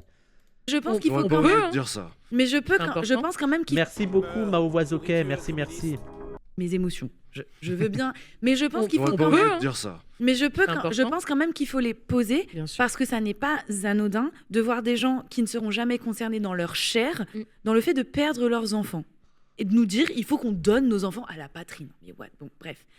Ben, moi je suis désolé, mais pour l'instant c'est la plus basée du plateau. J'allais dire blasée, mais c'est la plus basée du plateau. Hein. Mais moi ça m'interroge aussi de nous voir passer sur ce mode guerrier, alors que quand même, on assiste au même moment où on assiste à l'impuissance absolue de la diplomatie et de des relations de la diplomatie, internationales. Non. Ouais, non, mais attends, mais qu'est-ce qu'il est en train de nous faire quoi, Usul là? Qu'est-ce qui se passe? Qu'est-ce qu'il a lui? Non mais ah oui, non, ils sont où ceux qui défendaient Usul là depuis le début? Qu'est-ce qu'il a? Waouh! Donc c'est quoi? Si on a dépassé le stade de la diplomatie, c'est quoi le stade après, Usul? Dis-moi. C'est quoi le truc? On a dépassé le stade de la diplomatie, non mais... Et en plus, moi, ce qui me ferait rire, c'est qu'il ferait croire que les Européens... Alors moi, les Russes sont pas du tout diplomates, hein, mais de faire croire que les Européens étaient prêts à la diplomatie, j'y crois léger, hein. Mais au niveau global, pardon, mais comment on peut faire confiance à l'ONU quand il y a un génocide en cours et qu'on n'est rien capable de faire? Ben ouais, mais en fait, c'est pas juste en envoyant des troupes qu'on peut faire des trucs. Il y a aussi un vrai sujet financier de prendre position sur des actifs. Même pendant la guerre, la diplomatie, ça s'arrête jamais. Il croit quoi, lui? Non, mais moi déjà, la question que j'aurais posée, c'est on est à quelle étape? Dis-moi, Usul, on est à quelle étape là? Vas-y, dis-moi. Pour faire en sorte, en fait, et c'est quand je dis on n'est pas l'Ukraine, c'est pardon, mais si l'UE à un moment décide de couper tout lien avec la Russie, c'est pas l'Ukraine en fait. Mais on peut pas se le permettre, on a besoin de leur gaz. Bah ouais, mais en fait peut-être que c'est ça la question. Comment est-ce qu'on fait autrement avant d'envoyer nos enfants mourir? Comment est-ce qu'on se pose d'autres questions? Je pense que c'est quand même plus important de se poser ces questions-là avant de dire on va envoyer nos enfants mourir. Et je réagis à ce truc de service militaire volontaire en lumière avec ça, bien que j'entends et je vois ce que... Franchement, Wissam, écoute Andelveld, il a la meilleure analyse sur ce qui se joue là. J'avoue que ces textes remettent tout en perspective. Vas-y, résume grosso modo, Tona, parce que ces interviews, c'est toujours 3 heures d'interview.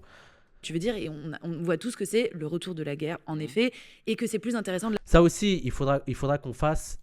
Faut qu'on arrête avec ce discours de retour sur la guerre. Allez, à la rigueur, retour sur la guerre en Europe. Après, on oublie la Yougoslavie, la Bosnie et tout. Il y a des gens, ils ont zappé cet épisode. Ah, ça fait 70 ans on était en paix en Europe. Ah bon. Donc, non, mais allons-y. Et surtout, le retour de la guerre tout court. La France a continué à faire la guerre. On a fait la guerre en Libye, on a fait la guerre dans les pays du Sud, on a fait la guerre au Moyen-Orient. Arrêtez de faire croire qu'on a arrêté la guerre pendant des années. Et nous, les Yougos, on compte pas. Oui, ça, c'est hallucinant. Non, mais... la faire par drone que de la faire dans des tranchées. Mais tu vois ce que je veux dire, dans l'ambiance, je pense que c'est des débats qui vont avoir même à l'intérieur. Ouais, ça m'intéresse un duel là-dessus et Frustration a fait un article intéressant là-dessus aussi, il faut que j'aille voir. Mais je sais plus où il a été invité, Tona Andelveld. Intérieur de la gauche qui vont ressembler à ceux qu'on avait sur la guerre d'Espagne dans les années 30. Attends, il est en train de comparer la guerre d'Espagne des années 30 à l'Ukraine aujourd'hui, la guerre entre l'Ukraine, l'OTAN et la Russie, c'est ça là qu'il est en train de faire là? Merci Lady Rose, merci beaucoup. C'est qui les gauchistes là-dedans alors? Non mais c'est quoi ces comparaisons débiles? Mais à quoi tu joues, Usul? Mais c'est quoi? C'est pareil, hein. C'est la guerre d'Espagne dans les années 30. Non mais, je vous jure, il m'énerve. Je vous jure, il sait que Macno est mort. Après, Macno, c'est pas là-bas. Mais... Bien sûr, et ils sont importants. Voilà. C'est bien qu'on les ait, je suis d'accord. Ils tiennent sur notre modèle, quoi. Est-ce qu'on va aider les camarades qui essaient de lutter contre... Voilà. Je suis d'accord avec... Mais attendez, il y a vraiment... Attendez, parce qu'il y a un truc. Il y a un truc aussi qu'on est lucide. Allez. Partons du principe que on décide que l'Europe doit armer de ouf l'Ukraine et même que l'Europe parte en guerre avec l'Ukraine contre la Russie. Et partons du principe que dans cette guerre, on arrive à gagner. C'est-à-dire que la Russie serait perdre sans utiliser l'arme nucléaire. Partons de ce principe. Vous croyez qu'ils vont faire quoi les Européens avec les Ukrainiens? Vous croyez que les Européens, après avoir mis autant d'argent, autant d'armement, autant d'investissements, vont laisser les camarades ukrainiens décider pour eux-mêmes leur avenir? Ah non, mais je ne comprends pas votre cheminement. Je ne comprends pas où vous voulez aller. Vraiment, ça m'hallucine. Genre, parce que, je veux dire, quand même, on rappelle que la guerre en Espagne, ceux qui y sont allés, ils sont allés contre l'avis des gouvernements. C'est des résistants gauchistes, anarchistes et tout, qui sont allés aider les socialistes anarchistes en Espagne contre les franquistes. Mais là, c'est littéralement, tu es en train de dire que quoi? Genre, l'aile socialiste aujourd'hui, ce serait la France de Macron, l'Italie de Meloni, l'Angleterre de Keir Starmer, l'Allemagne de Merez, là, je sais pas quoi, là, et les proto-fachos, c'est ça. C'est ça. Et donc, c'est eux qui vont nous permettre d'instaurer la démocratie et de sauver le modèle démocratique européen. Et pour quel prix aussi? C'est quoi le... Pour quel prix? C'est quoi au final? Si on gagne... Enfin, imaginons que le camp européen gagne. C'est qui gagne? Quelle valeur ont gagné? Si c'est Macron qui gagne la guerre, c'est quelle valeur qui a gagné en fait? Je comprends pas. C'est quel modèle de société? Un gars qui se prend pour Napoléon, qui s'en fout des classes populaires, qui détruit le modèle social et qui a décidé que c'est par le militaire qu'on va gagner? Je suis halluciné par son discours. Halluciné. Oui, la valeur travail, tout ça. Je sais pas. C'est une folie. Qu'est-ce qui s'est passé dans sa tête? Les gouvernements français n'ont rien fait pour les républicains espagnols déjà. Bon. Moi, je voulais qu'on revienne sur la temporalité de cette annonce. Ah ouais. Parce qu'elle n'est pas anodine. On est en train... Là, il y a des... surtout comme si Macron n'était pas allié des États-Unis. Non, oui, Sam, il faut défendre la démocratie comme Israël. Ah oui, mais je crois qu'il y a une autre discussion sur ça. Oui, je crois qu'il y a Manon Aubry, parce qu'il y a tout le discours sur les démocraties libérales contre la Russie, contre les impérialismes, contre les États-Unis qui ne sont pas démocrates et tout. Et il me semble que Manon Aubry lui a très bien répondu. Il a dit oui, bon... Le discours sur les démocraties libérales, on a le même en Israël. Quand on soutient la Palestine, il y a des gens qui vont dire « Ah ouais, non, mais Israël, c'est la seule démocratie au Moyen-Orient. » Donc, il y a quand même des choses à tempérer sur ce discours démocratique. Hein. Et oui, il faut savoir... Mais en fait, c'est tout le truc inter-impérialiste. C'est-à-dire que on est aussi main à la main avec les États-Unis pour massacrer la Palestine, tu vois. Il faut arrêter de faire croire qu'on est, nous, les parangons de la démocratie, de l'humanisme et des droits de l'homme. Il faut arrêter... Faut arrêter. Avoue, t'es un agent russe. Mais non, j'aime pas la Russie parce que la Russie, même du point de vue pro-palestinien, la Russie, elle est plus du côté israélien que du côté palestinien. La Russie ne me fait pas bander, ne serait-ce qu'un petit peu. À la rigueur, la Chine. Je suis OK. Là, vous pouvez me dire, je suis un agent chinois, il n'y a pas de souci. Mais la Russie, les gens, c'est à l'opposé de mon idéal. Voilà, je suis un agent chinois. S'il vous plaît, respectez. Négociation justement sur ce qui est en train de se passer entre la Russie et l'Ukraine actuellement. Je veux dire, Emmanuel Macron fait cette sortie au moment même où nous sommes, enfin, les négociations sont en cours en Suisse. Donc c'est pas tout à fait anodin, moi je trouve comme annonce à ce moment-là. Le PCC, les musulmans. Si tu veux parler des Ouïghours, on en a déjà parlé 150 fois. Il ne faut pas résumer la question. Il récupère tout le truc autour du terrorisme musulman pour massacrer les Ouïghours. Il y a effectivement un massacre des Ouïghours, mais il y a pas que les Ouïghours en musulmans en Chine. Voilà. Ne mesurez pas l'islamophobie qui est en Chine avec l'islamophobie qu'il y a dans d'autres pays. Le timing est quand même relativement choisi. Et je voulais voir, enfin, j'avais envie de parler un peu du coup politique aussi, hein, parce que la question de l'appel au drapeau, c'est un truc un peu classique. Oui, mais t'es bien gentil, mais les démocraties libérales là-dedans, hein, tu penses aux démocraties libérales ? Vous y pensez un petit peu aux démocraties libérales ? Est-ce qu'on peut continuer à vivre comme on vit, c'est-à-dire sur le taux des pays du Sud ? On peut ou pas ?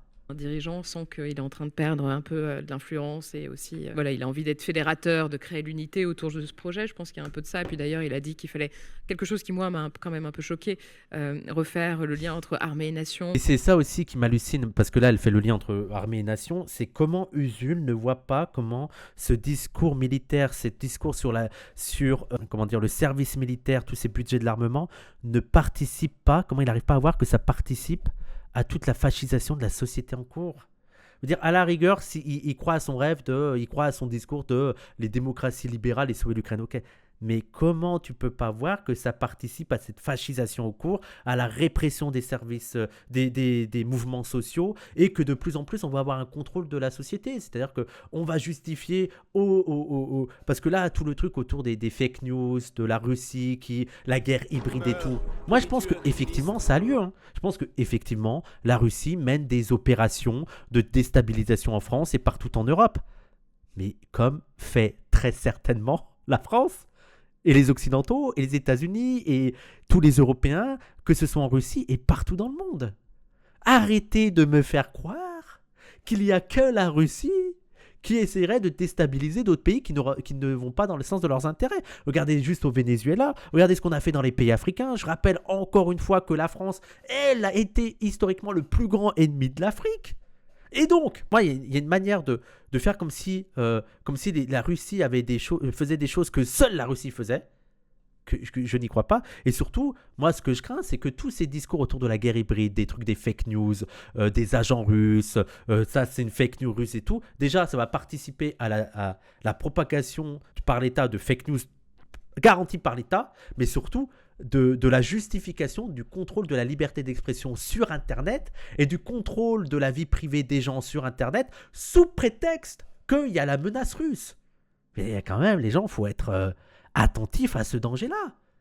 Quoi de mieux que d'agiter un ennemi de l'extérieur, peu importe le niveau de sa menace, pour contrôler, pour justifier les mesures les plus liberticides qui soient. Comment ça se fait que Usul, il n'est pas alerte sur ça ? C'est inquiétant. C'est inquiétant. Je pense qu'il voit bien que ça participe à la fascisation, mais qu'il pense qu'on a tout de même besoin d'armées pour pas se faire écraser. Mais par contre, ça, les gens, que la Russie risque d'attaquer les pays lettons, moi, je pense que c'est quelque chose qui est probable et que là, en fait, il y a des guerres d'intimidation où chacun se chauffe. Après, je pense plutôt que ça va pas se passer, plutôt que ça va se passer, tu vois. Mais par contre, la possibilité que l'armée russe débarque en France, faut raison garder, quoi. Faut raison garder. Bon, voilà, je m'interroge aussi sur les termes. Moi, je vous dis, ceux qui me font le plus peur, hein, c'est les Allemands à côté, là. Hein. Ils sont en train de s'armer de nouveau et il y a des néo-nazis qui arrivent au pouvoir. Alors, je sais que les Blancs, ça vous inquiète pas, mais moi et en plus, peut-être que Usul, ça l'inquiète pas aussi. Hein, mais je veux dire, en tant qu'Arabe noir vivant en France ou les Arabes noirs en Allemagne, voir l'augmentation du budget militaire, voir les gens s'armer de nouveau et voir l'arrivée de fascistes au pouvoir, on est comme ça, on est un peu en mode, oula, le service militaire, tout ça, on va faire gaffe quand même. Hein, ouais, bon, on va faire attention. Hein, voilà. Qui ont été employés. Faut pas oublier qu'on l'a abandonné, ce service militaire, donc alors ça dans un contexte suspendu. Un peu oui, c'est vrai. Mais qu'est-ce qu'il a qu'est-ce qu'il a? C'est quoi son délire? Pourquoi il veut autant protéger? Je comprends pas. Pourquoi il veut faire autant de service après-vente? suspendu, mais bon. Wissam a dit je veux dépendre des USA pour l'armée. Non, j'ai dit au départ, chez les Européens, vous avez fait les lèche-culs des États-Unis. Bah voilà, les États-Unis vous lâchent et vous êtes dépourvus. Voilà. Après, vous n'êtes pas non plus les plus dépourvus. Je pense qu'il faut aussi rappeler que la France a l'arme nucléaire et que bon, tu t'y réfléchis à 2, 3, 4, 5, 6, 7 et peut-être même 1000 fois avant d'attaquer un pays de puissance nucléaire. D'ailleurs, et c'est pour ça aussi, moi, c'est un truc qui me fait halluciner. Moi, ce discours aussi autour de l'interdiction des pays du Sud pour avoir l'arme nucléaire, que ce soit l'Iran ou même la Corée du Nord, je trouve qu'il y a une hypocrisie de malade autour de ça.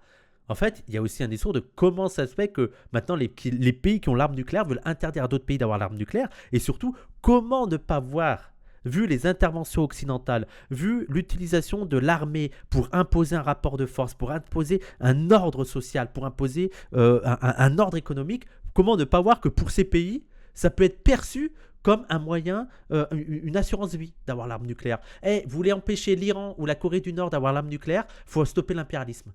Voilà. Là, plus il y aura d'impérialisme, plus les pays occidentaux seront agressifs, plus les pays du Sud, qui ne voudront pas rentrer dans le giron de l'impérialisme occidental, vont se dire que pour leur défense et leur survie, il va falloir s'armer de l'arme nucléaire. Moi, on se plaint des causes.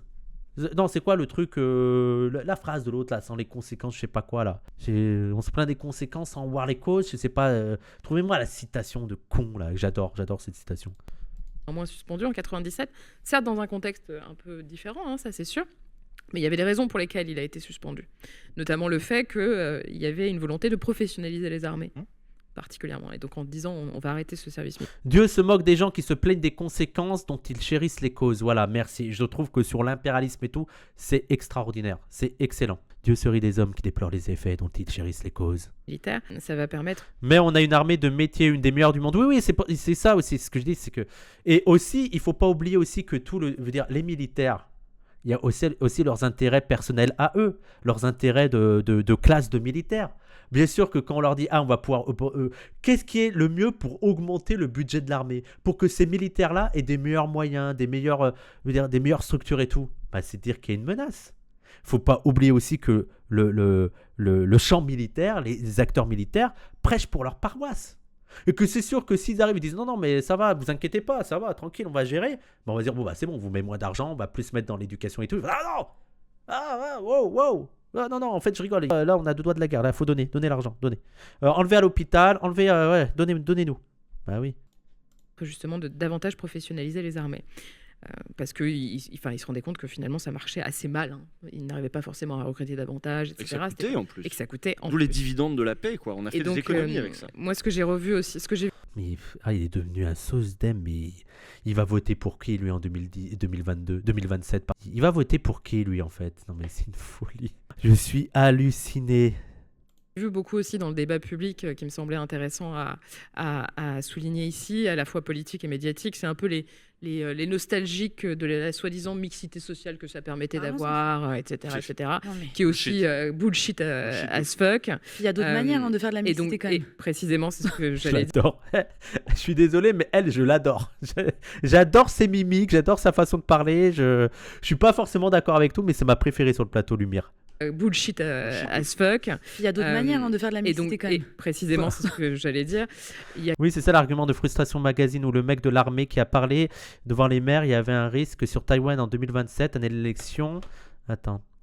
Putain, je voulais lire le commentaire de Cassandre. Et un risque russe en 2030, prochaine loi de programmation militaire. L'armée a aussi des intérêts économiques propres qu'il faut défendre face aux collectivités locales qui ont moins de thunes aussi. Bah oui, non, mais il y a plein d'enchevêtrements d'intérêts particuliers et tout. Et à côté de ça, à côté de l'armée, il y a aussi l'industrie de l'armement qui a besoin. En plus, c'est en train de surtout en Allemagne, c'est en train de se casser la gueule, toute l'automobile par rapport à la concurrence chinoise. Et donc les bourgeois, ils sont en mode Thales, tout ça.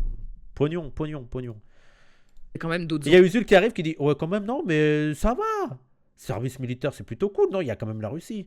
Endroit pour faire de la mixité sociale, je pense à l'école, évidemment. Pourquoi tu la détestes, Tona? Moi, je l'aime bien, elle m'est sympathique. Sur les plans locaux d'urbanisme, bien évidemment. Pourquoi pas l'Assemblée nationale, quand on sait qu'il y a à peine 6% de classes populaires qui sont représentées sur les bancs de l'Assemblée nationale. Enfin voilà, il y a d'autres lieux pour faire de la mixité sociale. Et je pense que le service militaire, peu importe. Moi, c'est vraiment l'argument central à chaque fois que moi je dis que Après, j'ai l'impression que c'est plus trop l'argument qui est mis en place là pour le service militaire. Il n'y a plus l'idée de faire de la mixité sociale. Et surtout, moi, je vous le dis, cet argument de faire de la mixité sociale dans l'armée, c'est quoi? Pendant 3 ans, je vais fréquenter des bourgeois et après le reste de la vie, je suis prolo. Et je me dis, bon, bah, quand même, j'avais un pote bourgeois, on s'entendait bien. Je m'en bats les couilles. Je m'en bats les couilles. C'est quoi? Mais l'armée, pendant 3 ans, il y a la mixité sociale où les gens. Et ok. C'est vraiment l'argument de mon daron. Non, mais ok. Et après, il fait sa vie de bourgeois, je fais ma vie de prolo, mais je me dis, quand même, j'ai eu un ami bourgeois. Du oui, mais quand même, t'imagines un fils d'ouvrier qui va côtoyer un fils de bourgeois? Oui, bah écoute, ce serait bien que ce soit comme ça dans la vie tous les jours, et pas forcément pendant 10 mois en treillis à chanter la Marseillaise sous le drapeau et à jouer avec des kalachnikovs, effectivement, ou d'autres trucs un peu plus performants. Bon, elle a l'air plus du côté de Loumir aussi. Hein. C'est quoi déjà son prénom à elle? Parce qu'elle y est souvent. Chambonnet? Chamboncel, ok. La question se pose. Et voilà, on passe à la Russie, du coup il y a une transition. Il n'y a pas de transition, non. La Russie, on en parlera avec notre invité politique dans la. Je voulais juste faire un petit. Ah bah d'accord, ok. Un petit mot là-dessus quand même, parce qu'on parlait justement des sanctions, par rapport à l'Ukraine. Il veut aller boire son petit coup, lui. Voilà. Wow, merci Zénith, merci pour les 10 abonnements offerts. Ouais, tu m'as fait peur, merci beaucoup Zénith. La Russie, pardon. Ce que peut faire l'UE, des chiffres, mais des chiffres, mais un témoignage fort. Il se trouve qu'aujourd'hui, on a publié dans la newsletter de Popol, et ce sera bientôt sur notre... Merci Husker, merci, vive la Russie. Bah non, j'emmerde. Les gens, vraiment, moi, ce qui m'énerve le plus, c'est de faire croire que je suis pro-russe. Mais vas-y, dites-moi une chose qui me ferait bander en Russie. Il fait froid, les gens sont bizarres, il fait froid, et en plus, il n'y a pas le communisme. Je m'en fous. Lénine, mais ils disrespectent Lénine. Même la bouffe russe, ça a l'air dégueulasse, là. Leur poisson cru, un oignon, une pomme de terre, ça dégage. Oui, Sam, t'es forcément pro-russe puisque je suis anti-atlantiste et fier de l'être. Je vais essayer de faire une vidéo pour la rentrée. Une vidéo sur qu'est-ce que c'est notre anti-impérialisme. Et en fait, de contrer tous les discours de être anti-impérialiste, c'est aussi parler de la... Je vais vous dire, moi, être anti-impérialiste, c'est d'abord parler de la France et de l'Occident. Quand tu es anti-impérialiste en France, tu parles en premier lieu de la France et de l'Occident, et donc notamment tu t'opposes à l'augmentation du budget militaire de la France. Anti-militariste, faut revenir avec ces logiques-là. Faut pas du tout faire confiance à l'État bourgeois français impérialiste et lui laisser la possibilité d'augmenter son budget militaire sans rien dire. C'est une folie, ça me rend fou que là, en 2025, on doit encore dire ça. Dire, mais non, à aucun moment, je vais faire confiance à un gouvernement mené par des bourgeois comme Macron pour augmenter son budget militaire sous prétexte de protection de la liberté, je sais pas quoi, la démocratie libérale. Mais vous êtes des fous. Merci Kikirit, merci pour les 5 abonnements offerts. Merci Golak. Merci. Site internet, une interview de Ksenia la scène. Fadiva, qui est une opposante au régime russe et qui était une collaboratrice de Navalny notamment. Et bien entendu, soutien aux anti-impérialistes russes, aux gauchistes russes, aux communistes. Il y a des communistes un peu chelous en Russie, hein. Mais aux vrais internationalistes en Russie, hein. Il y a aux opposants au système poutinien. Parce que ça doit être... Par contre, là, être contestataire, être un opposant politique en Russie, il faut avoir du courage. Faut vraiment avoir du courage. Hein. Après, moi, je connais pas... moi, je regarde de manière suspecte, ça je vous le dis, hein, mais sans le connaître vraiment la personne dont il parle souvent, mais je regarde toujours de manière suspecte les individus, les opposants politiques qui sont érigés comme Saint-Paul par l'Occident, dans des pays comme la Russie, la Chine, ou même le Venezuela.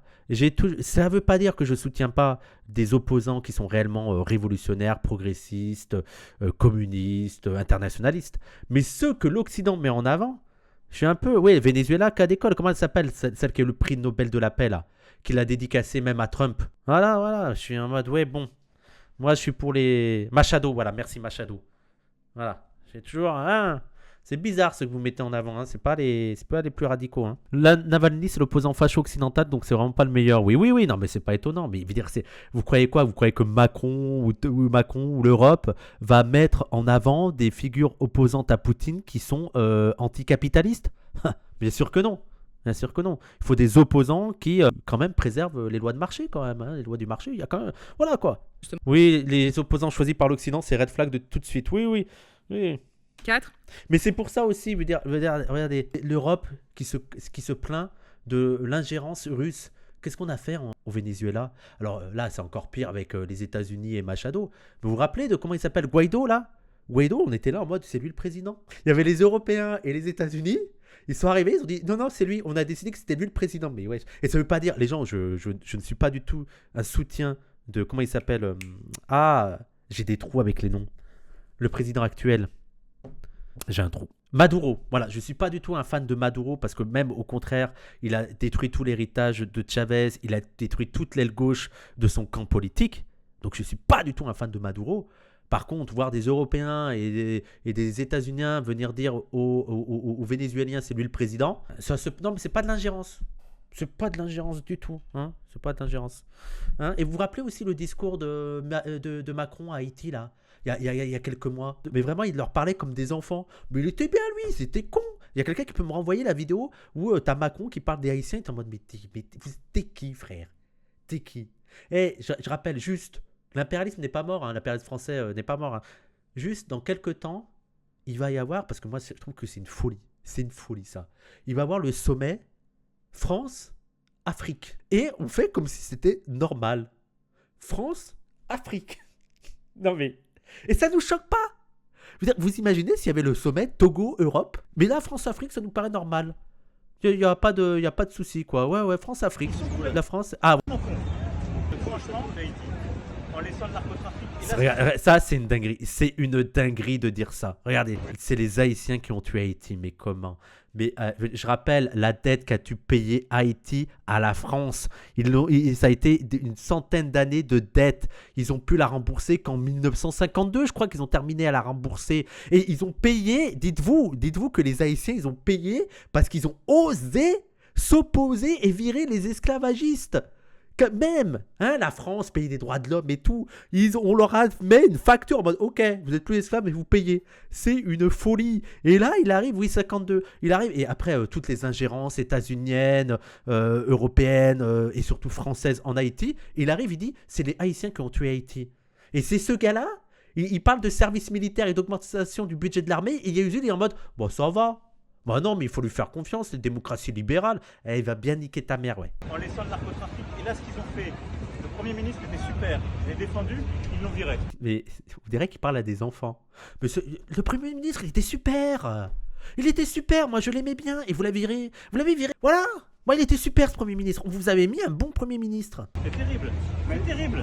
Et moi, je peux pas remplacer. Ils sont complètement cons. Le Premier ministre était formidable. Non, mais vraiment, c'est une folie. C'est une folie. Ce pays est une folie. Et on vient parler de l'impérialisme des autres pays. C'est dingue. Et il y a un autre aspect assez intéressant qui m'a permis de me remettre en question sur les sanctions, notamment qui ont été proposées par l'UE. Là, il y a le visa multi-entrée a été suspendu pour les Russes actuellement. Et en fait, elle disait à quel point c'était une mauvaise chose, notamment pour les activistes, parce que du coup, ils sont bloqués en Russie. Donc voilà, il y a aussi, je pense, des choses. Et en fait, ce qu'elle disait, c'est qu'il y avait beaucoup de sanctions qui sont prises, qui ont une répercussion directe sur la population, qui en plus... Moi, je suis d'accord qu'il y a une répression énorme en Russie et qu'il faut lutter contre ça.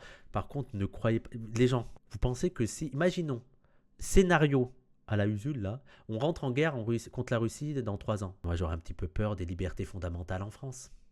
Je vous le dis. Hein. C'est très facile de dire, ouais, là, on fait des leçons à la Russie. Mais j'ose pas imaginer l'état des libertés fondamentales en France si la France était réellement en guerre. Parce que déjà, quand on voit la répression qu'il y a à l'égard des militants radicaux à gauche, antimilitaristes, anti-impérialistes, anticapitalistes, alors imaginez si la France est en guerre.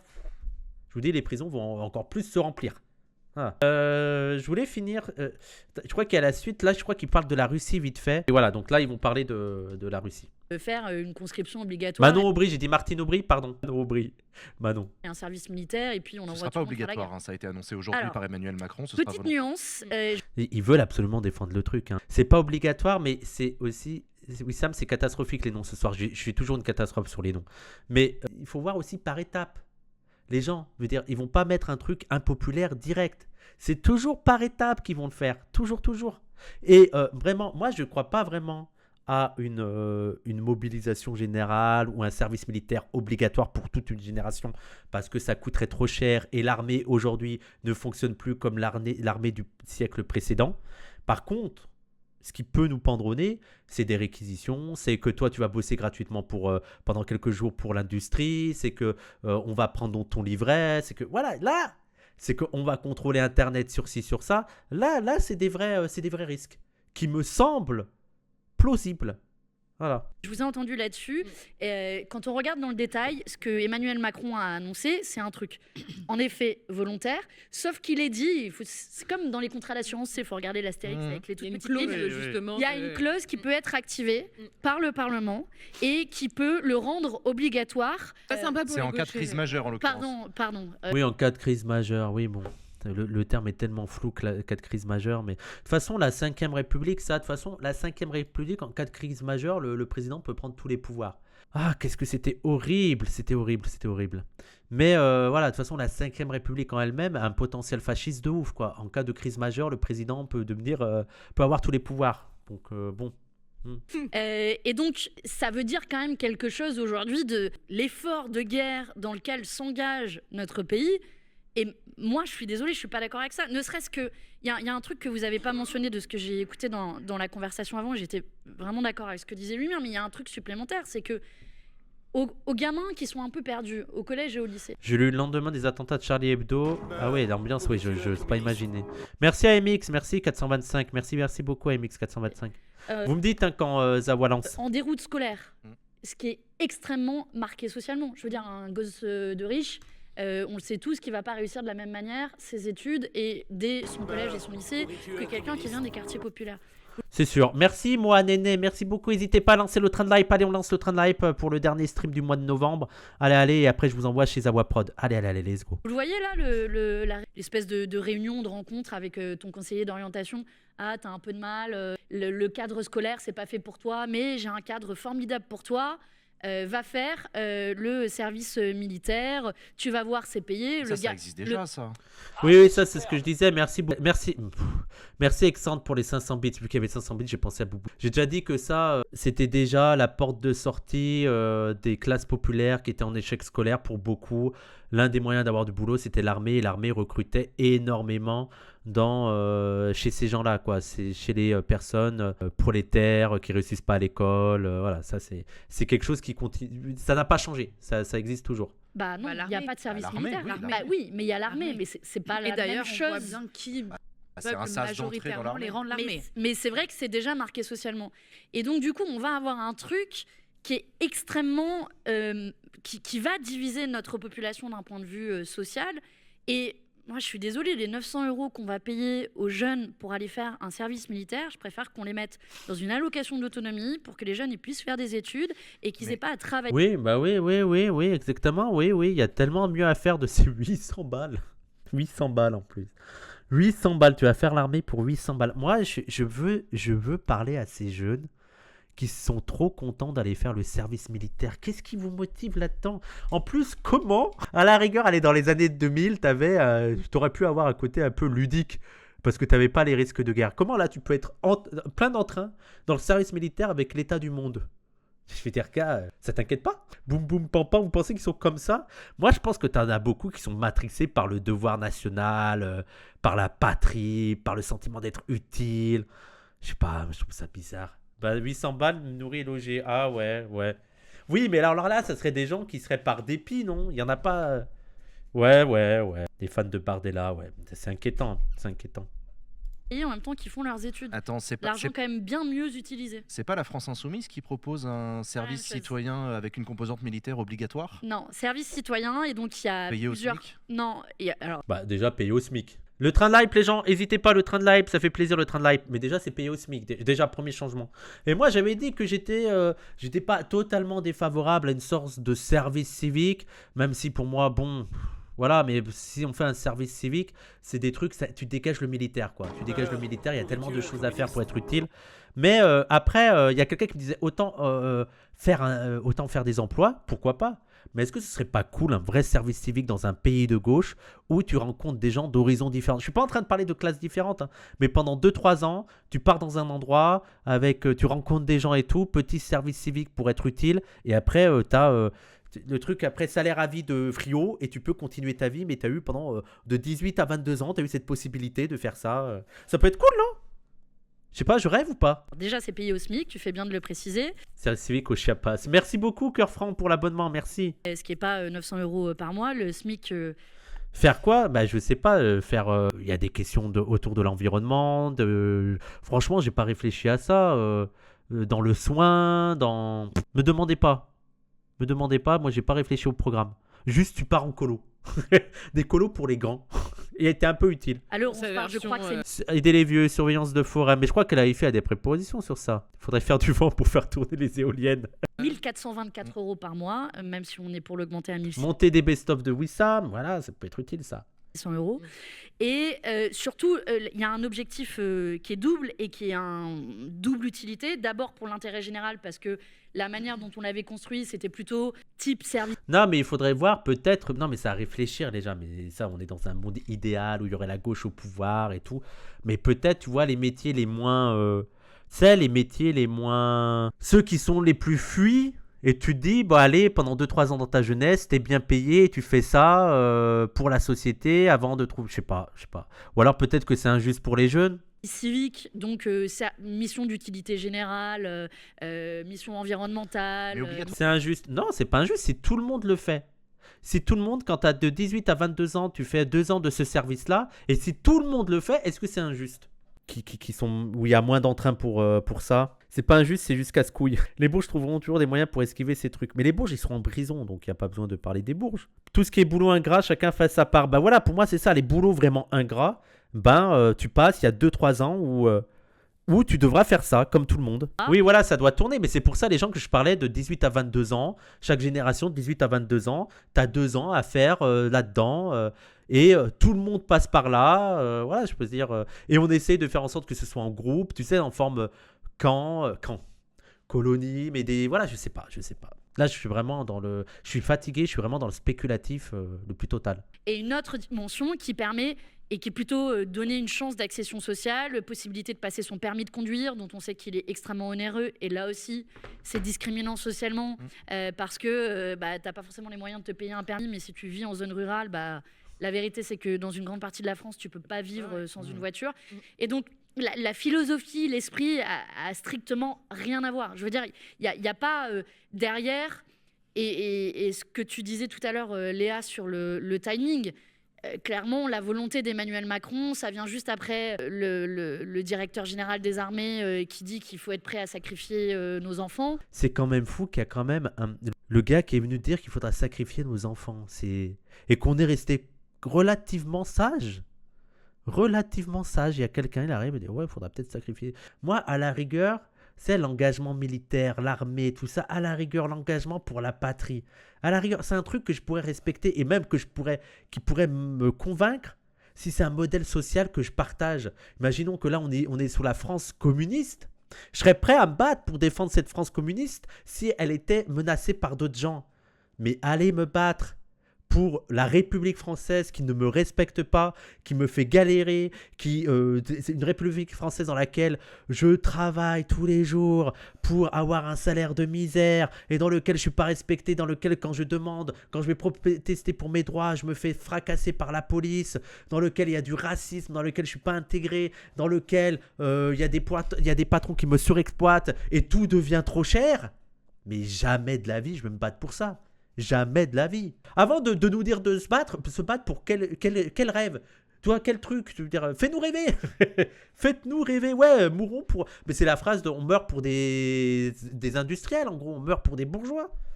Moi, je veux dire, c'est même pas le discours autour du sacrifice qui me choque. C'est se sacrifier pour un modèle de merde. Se sacrifier pour un capitalisme de merde qui me met en dépression.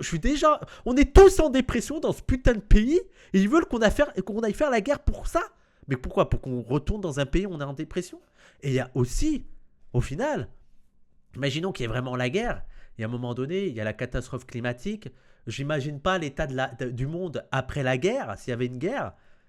Pourquoi faire en fait? C'est quoi? Ça va être quoi l'état de la planète? Et un peu en mode frère, pourquoi faire? C'est qu'il va avoir, je vais m'engager, il va avoir quoi au final? Ça va pas? On va détruire des vies, on va détruire des environnements, alors que l'environnement il est déjà détruit. Mais pourquoi? Si je comprends pas, d'où je vais me motiver pour ça? Ben, mets-moi en prison, frère. Mets-moi en prison.